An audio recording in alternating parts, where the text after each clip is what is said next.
Well, hey, good morning. Welcome to our online service today at Houston Church. My name is Stuart Cashwell. I serve as the local lead pastor here. And if you don't know who we are a partner of North Point Community Church in Alpharetta, Georgia. And we share a common mission with them, which is to inspire people to follow Jesus. And so today we're in the middle of a series called Better Decisions, Fewer Regrets. And we're going to hear from the teaching pastor up at North Point, Andy Stanley. He's a phenomenal communicator, and he's going to have some practical things for you really to implement into your life today. So I hope that what you hear over the next several minutes will inspire you to take a step towards Jesus. That is our mission. That is our goal. So enjoy. So when our kids were old enough to drive, I decided not to give them a curfew, a specific time to be home. And the reason is this: my personal experience with curfew as a teenage driver convinced me that the traditional approach to curfew is a terrible idea. At 16 years old, curfew transformed me into an overly aggressive weekend driver. Now, on weekdays, I was fine, but on Friday and Saturday nights, not so much. And you know why? Because on Friday and Saturday nights, I found myself suffering from 5-minute syndrome, the 5-minute syndrome. You know what this is? I can stay just 5 more minutes. And then 5 minutes later, I can just stay 5 minutes. I've got 5 more minutes. And before long, I had to be home in, you guessed it, actually, maybe you remember it, I had to be home in 5 minutes. I had to be home in 5 minutes, regardless of how many minutes it would actually take me to get home, which explains my overly aggressive weekend driving. So when my kids started driving, I didn't tell them what time to be home. I told them what time to leave for home. And thanks to cell technology, I knew if they left on time. Now, you have experienced some version of this curfew dynamic as an adult, where your margin for error got gobbled up with just 5 more minutes thinking, whether it was one more drink, one more business trip, one more sleeve of cookies, one more pair of shoes, one more swipe of the credit card. Whatever it is, the outcome is usually the same. And here's where the math begins to fall apart. One more rarely adds anything. When it comes to 5-minute thinking, 5 more minute thinking, one more rarely adds anything. In fact, worse, it usually subtracts. One more actually results in less, oftentimes, of what we value the most, right? And while it's been a while since curfew dictated your driving habits, your current driving habits, in fact, are influenced by a similar dynamic. Unless you are a very unusual driver, you drive either at or slightly above the posted speed limit, right? And while most of us feel little to no guilt driving faster than the posted speed limit, none of us want to get pulled over. So what do? Well, we choose the speed that we're convinced allows us to break the law while avoiding an encounter with the law. And my point, whether it's curfew, diet, driving, spending, our natural inclination, you know this, our natural inclination is to live as close to the line as possible. Which line? Well, the line between legal and illegal, the line between responsible and irresponsible, the line between moral and immoral, the line between ethical and unethical, the line between I'm still in control and I need help. And it's just human nature. It's human nature to snuggle up to the edge of irresponsibility, disaster, embarrassment, and to stay there as long as possible. It's human nature to get by with as much as we can get by with without becoming our own worst enemy, without being grounded, embarrassed, or expelled, fired, or kicked out of the house. And here's the thing. Fueling this incessant flirtation with disaster is a flawed assumption that informs so many of our decisions. An assumption that, it basically impedes our ability to make good decisions. And this assumption is why I think we're so comfortable living, dating, spending, eating, drinking, and driving on the edge of embarrassment or worse. And so for the sake of clarity, I'll illustrate this assumption with 4 contrasting ideas. Here's the assumption I'm talking about. If it's not wrong, then it's all right. If it's not illegal, then clearly it's permissible. If it's not immoral, it's acceptable. And if it's not over the line, it's fine. Now, if the problem with this way of thinking is not immediately apparent, just put on your older or brother, sister hat for a moment. If you're a parent, just put on your parent hat for a moment. I bet, and we've never met probably, but I bet you don't set the bar that low for your children. You don't set the bar that low for anybody that you care about. To embrace these assumptions is to organize your life or to organize somebody else's life around the lowest common denominator, right? Essentially, we're asking, how low can I go? How close to bad can I get without actually being bad? How close to wrong can I get without actually doing something wrong? Or if you're religious, how close to sin can I get without actually sinning? But it doesn't stop there, does it? Before long, we're asking, how far over the line can I go without getting caught or experiencing any consequences? How unethical, how immoral, how insensitive can I be without creating unmanageable outcomes? How long can I neglect my family or my finances or my health without feeling the effects? How much can I indulge an addictive behavior without actually becoming addicted? It's a slippery, dangerous slope. And it all begins by asking the wrong question. Is there anything wrong with this? A question that usually leads to a second question. How did I get myself into this? Drawing our line, setting our limits, and establishing our moral or ethical standards on the borderline between right and wrong, legal, illegal, healthy and unhealthy, eliminates any margin for error. It is a foolish and it's a dangerous way to live. And here's the thing. I haven't told you anything you don't already know. We already know this, right? It's why we respond the way we do when someone we love starts snuggling up to one of those elusive lines, right? We don't react to what they're doing, do we? We react to where they're heading. In those moments, we just know intuitively that the issue isn't, in fact, the question isn't, is there anything wrong, illegal, or immoral about what they're doing? We know intuitively that there's a more important question, a better question that needs to be asked. A question that if we ask it, if they ask it, will ensure a better decision. A question that if asked and answered honestly and acted on will ensure that they avoid avoidable regret. And the truth is this, if you'll get in the habit of asking this better question, you'll avoid avoidable regret as well. And that question is the fourth of 5 questions we're exploring in this series, Better Decisions, Fewer Regrets. Better decisions, fewer regrets. Now, if you've been tracking along with us, you know that the idea behind this series is the often overlooked relationship between good questions and good decisions. Good questions actually set us up for better decisions. It could be argued that the decisions you make are no better than the questions that you ask. And I'm absolutely convinced that if you will ask and if you will answer honestly and if you will act on your answer to these 5 questions, you will make better decisions and consequently you will be forced to live with fewer regrets. Your life will be better and the people who look to you, the people who depend on you, their lives will be better as well because we aren't the only people impacted by our decisions, are we? And we aren't the only people impacted by our regrets either. Again, if you've been following along in this series, you'll know that the first question we explored is called the integrity question. The integrity question. And the integrity question is, am I being honest with myself? Am I being honest with myself really? The easiest person to deceive in your life is the person you see every morning in the mirror. And as long as you are lying to yourself, you will never get to where you want to be because you'll never get to where you want to be until you're honest about where you currently are. Our second question was the legacy question. The legacy question is, what story do I want to tell? What story do I want to tell? When the decision you're in the process of making right now, whether it's relational, financial, academic, professional, whatever it is, when the decision that you're making right now is nothing more than a story you tell, what story do you want to tell?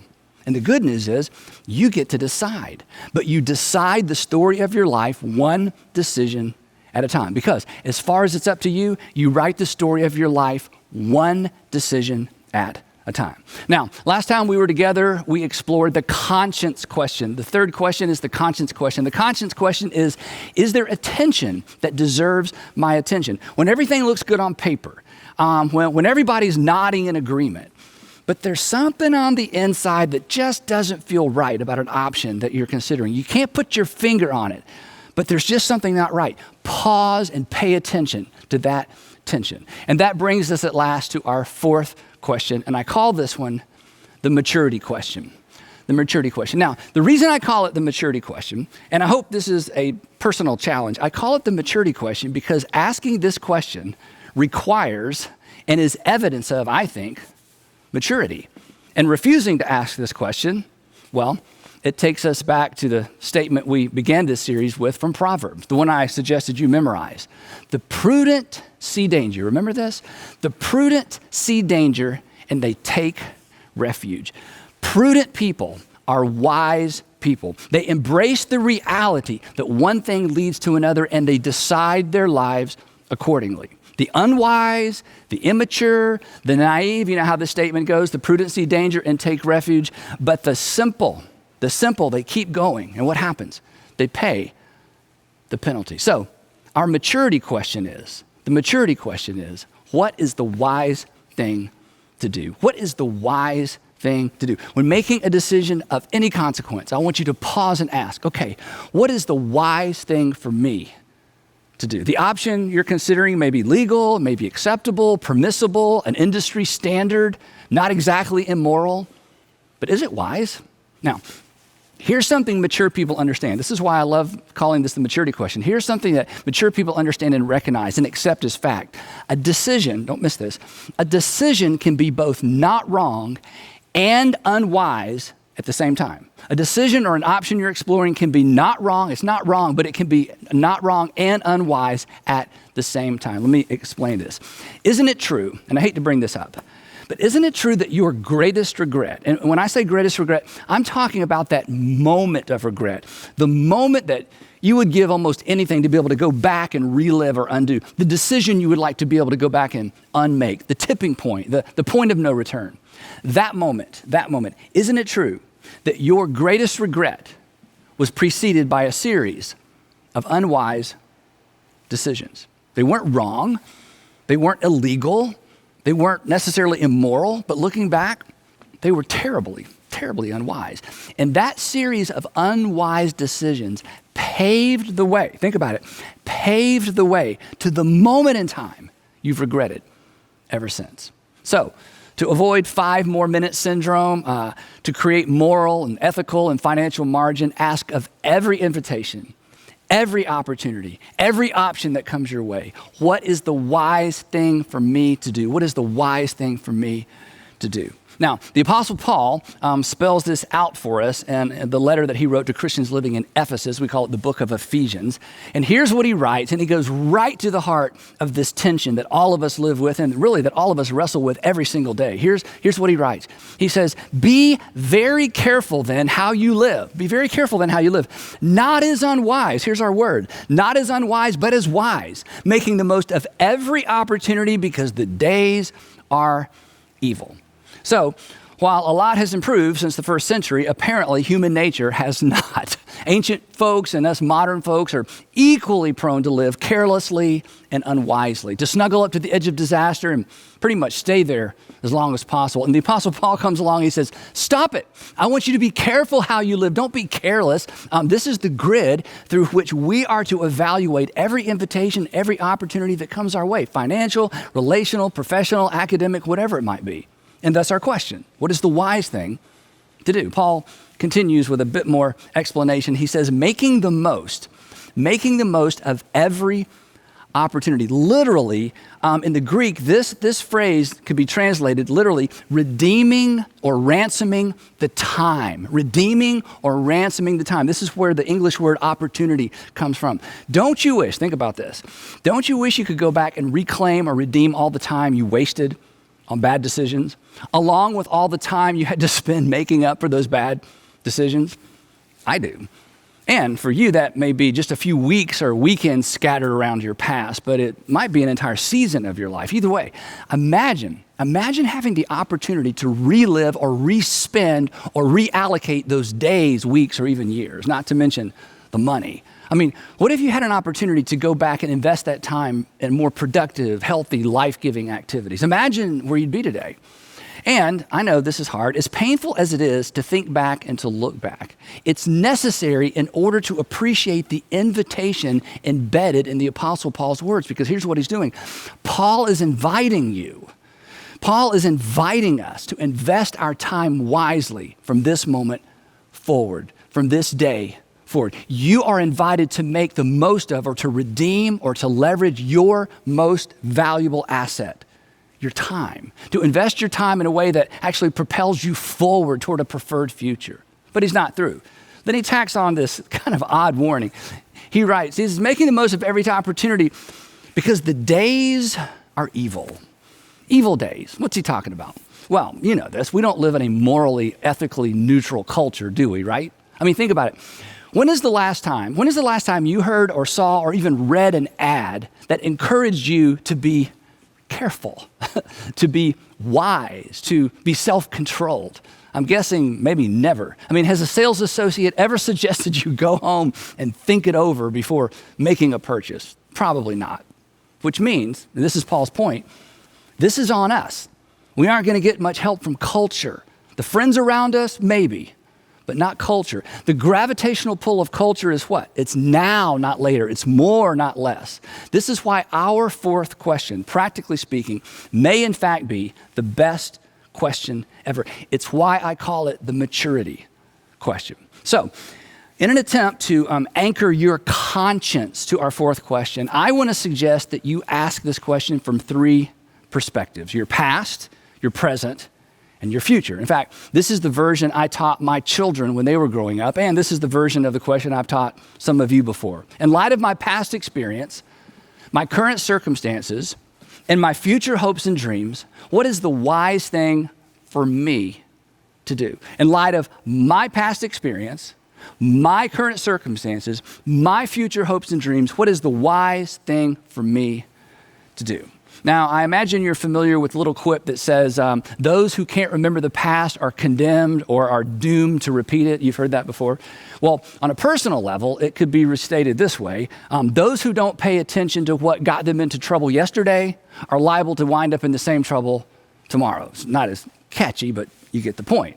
The point being this: our past, our personal past, predisposes us to specific temptations, addictions, blind spots, just to name a few, right? Temptations, addictions, and blind spots that may not be temptations, addictions, or blind spots to anybody else. So, in light of your past experience, in light of your personal past experience, what is the wise thing for you to do? Every decision, every invitation, every opportunity that comes your way needs to be filtered through that question. I have a friend, I'll call him Steve, and Steve received some really unsettling advice about halfway through his premarital counseling with his soon-to-be wife, Shauna. The counselor said to Steve, in light of your family history, when you and Shauna return from your honeymoon, you need to come back and see me alone. Then it got worse. The counselor said, I want to introduce you to another counselor who specializes in family systems. Now, like most men, I mean, I can identify with this. You know, Steve felt like he'd already gone the extra mile by attending and paying for 4 premarital sessions with his counselor. And, you know, now this. And Steve's next question was the question I think most of us would have asked. How long is that going to take, right? His counselor smiled. He told me this story. His counselor smiled and said, well, probably several months. Of course, you know, Steve is stunned. He was shocked. Actually, he said he got mad. And here's the quote I love. He said, I got so mad, I pretty much confirmed my need for more counseling. And their counselor recognized that Steve and Shauna were not going to be grappling with typical first-year marriage problems. They were about to hit the buzzsaw of Steve's pre-existing condition, his past. Now, fortunately, Steve did what very few men, in my experience, are willing to do. 2 weeks after the honeymoon, he's back in the counselor's office alone. Why? Well, in light of Steve's past experience, it was the wise thing for him to do. Think about it. It wouldn't have been wrong not to go back. It wouldn't have been illegal or immoral not to go back. But Steve would tell you it certainly would have been unwise. That was years ago. He's convinced that second round of counseling saved his marriage. His words, I would have blown it up and blamed her. So, what about you? In light of your past experience, what is the wise thing for you to do? Financially, professionally, academically, where are you set up to fail because of something in your past, perhaps something you had no control over? In light of your personal past experience, what is the wise thing? Not the get by thing, not the what everybody else is doing thing. What is the wise thing for you to do? In light of my past experience and then my current circumstances, my current circumstances. Now, you know this. Life is seasonal, right? So you owe it to yourself and the people around you to take your current emotions, your current state of mind into account whenever you're making a decision. Most of my apologies stem from my propensity to react in the moment, to the moment. When I wait, my responses are better. When I wait, my responses are more polite. When I wait, my responses are more accurate. When I'm mad, the wise thing for me to do is nothing. So when asking our fourth question, we would do well to take into account what's going on right now. In light of your current circumstances, in light of your current state of mind, what's the wise thing for you to do? Did you just get out of a relationship? Would it be wrong to jump back into another one? No, but in light of your recent circumstances and the emotions trailing along behind, is it the wise thing for you to do? Remember, our greatest regrets, and I'm talking about usually our greatest relational regrets, our greatest regrets are almost always preceded by a series of unwise decisions. Jumping back into the dating game on the heels of a divorce or a breakup is usually a gateway decision. It leads to regret. In light of your current circumstances, what is the wise thing for you to do? And that brings us to our third and final perspective. In light of my past experiences, my current circumstances, and my future hopes and dreams, what is the wise thing for me to do? What is the wise thing for you to do? Now, from time to time, if you tune in, or if you're a part of one of our churches, I'll ask you, what breaks your heart? What breaks your heart? I'll tell you what breaks my heart. It's related to the third facet of this question. What breaks my heart is watching people make decisions that undermine their own future hopes and dreams. It breaks my heart to watch individuals or couples make relationship decisions that are going to undermine their relationship. It breaks my heart to watch teenagers make decisions that are going to result in consequences that trail around behind them for maybe a decade or even two. It breaks my heart to watch parents parent in a way that will eventually drive a wedge between them and their children. It breaks my heart to watch people engineer their own unhappiness. Perhaps that's why I'm convinced this third application to our fourth question is the most important application. In light of your future hopes and dreams, what is the wise thing for you to do? Chances are you have some idea of what you want your future to look like, right? I mean, you have a mental picture of a preferred future, what it could be and what it should be. You may have gone to the trouble of writing it down. You may not have a plan of how to get there, but you have some sense of where you want to be, right?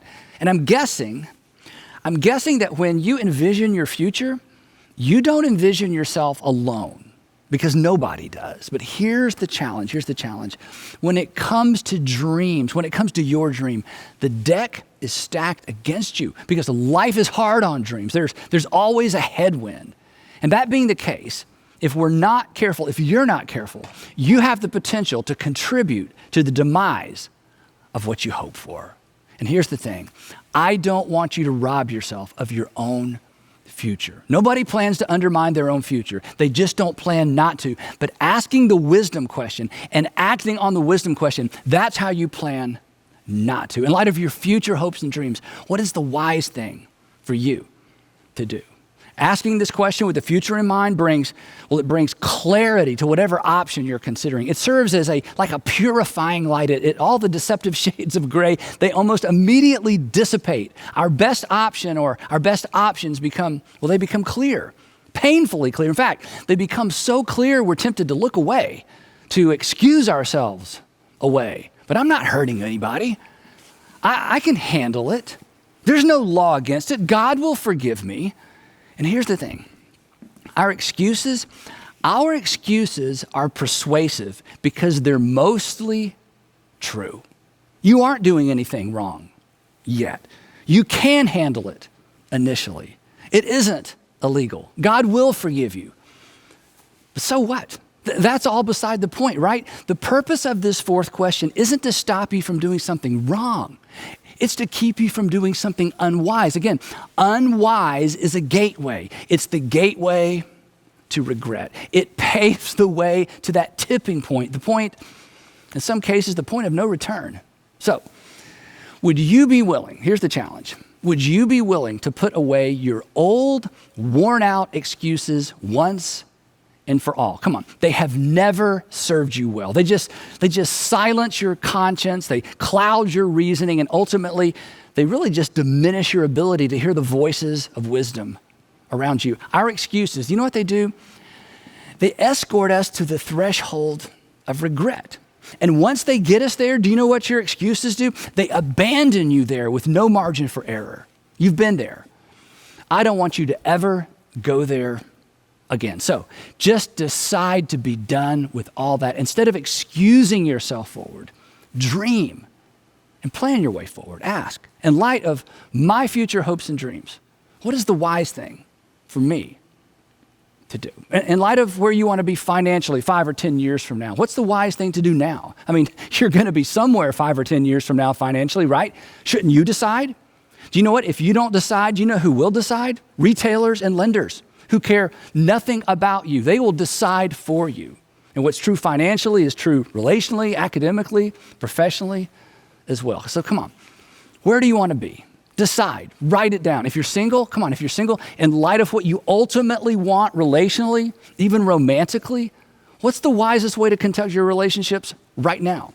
What are you doing now? Think about it. What are you doing now that has the potential to rob you of your preferred future relationally? Now, that's a hard question to answer honestly, which takes us back to our first question in this series. Really, are you being honest with yourself? Are you being honest with yourself? Really? Are your relationships, come on, are your current relationships paving the way to your preferred relational future? Or are they escorting you to a place you don't want to be? A place you swore you would never go? In light of what you want later, what is the wise thing to do right now? If you're married and you're planning to go the distance with your spouse to finish together, to maybe enjoy grandchildren together, what can you do right now to facilitate that dream? What or who puts that dream at risk? What is the wise thing to do as it relates to protecting your marriage? You have children? Come on, what do you envision for your children in the future? What do you envision in terms of your relationship with your children in the future? What's the wise thing to do right now to protect that dream? Here's the thing, you know this. Everybody ends up somewhere in life, right? I want you to decide to live and to end up somewhere on purpose, and wisdom paves the way. Now, when teaching this question to university students or high school students, I always encourage them to commit the following little rhyme to memory. It goes like this. I wrote this many, many years ago. There's good and there's bad, but that's not my cue, but rather, what is the wise thing to do? There's good and there's bad, but that's not my cue. In other words, good and bad, that's no longer the filter through which I'm making decisions. My filter is better than that. There's good and there's bad, but that's not my cue, but rather, what is the wise thing to do? Don't settle for good. Don't settle for legal, permissible, acceptable, or even tolerable. If you do, you'll eventually find yourself living dangerously close to regret. You're better than that. You deserve better than that. Your family, the people who depend on you, they deserve better than that. Think about this. You are a unique blend. You are a unique blend of past experiences, current circumstances, and future hopes and dreams. And this question, the wisdom question, allows you to customize the decision-making process to your specific professional, financial, relational, or academic aspirations. So ask it. Ask it even if you don't plan to act on it. What is the wise thing for me to do? You owe it to yourself to know. I think you owe it to the people depending on you to know as well. So one last time. In light of your past experience, your current circumstances, and your future hopes and dreams, what is the wise thing for you to do? And we'll pick it up right there next time as we explore our fifth and final question, the relationship question. Now, before you go, of course, 3 questions to keep this conversation going or to get a conversation started. Question number one. Does this statement ring true for you? Our excuses escort us to the threshold of regret and abandon us there with little margin for error. I want you to just talk about that statement. Does that ring true for you? Can you think of an example that you might even be willing to share with the people you're watching with? Number 2, when making a decision, why are you more prone to evaluate options through the filters of legal, moral, ethical, and acceptable than through the filter of wisdom? I mean, again, nothing I talked about today is even probably new for you, right? We know this. But why are we so prone to ignore wisdom and to go to these other filters? Number 3, would you commit to asking, not acting on, okay? That's later maybe. But would you at least commit to asking the wisdom question for the next 7 days every time you make a decision? You don't have to act on it, okay? But would you be willing to commit to asking the wisdom question, what is the wise thing for me to do for the next 7 days every single time you make any major decision? Now, I'm passionate about this because I was raised on this question. In fact, I raised my kids on this question. As many of you know, this question actually permeates our children and students' curriculum at all of our churches. We want to raise a generation of students who walk wisely because the days are evil. But, come on, the best way to ensure that the next generation gets this right is for them to see this generation get this right. So let's walk wisely. If we do, we will make better decisions. And we will certainly be left with fewer regrets. I'd love to pray for us. Heavenly Father, it's so simple. Nobody's arguing with this. We've been on both sides. We've benefited from being wise. We paid the price for being foolish. So give us the courage to ask this question. I pray, Father, for everyone listening or watching, that this week, for the next 7 days, you would bring this question to mind and that this would become a habit for life. What is the wise thing for me to do? And I pray all of this in the matchless name of Jesus.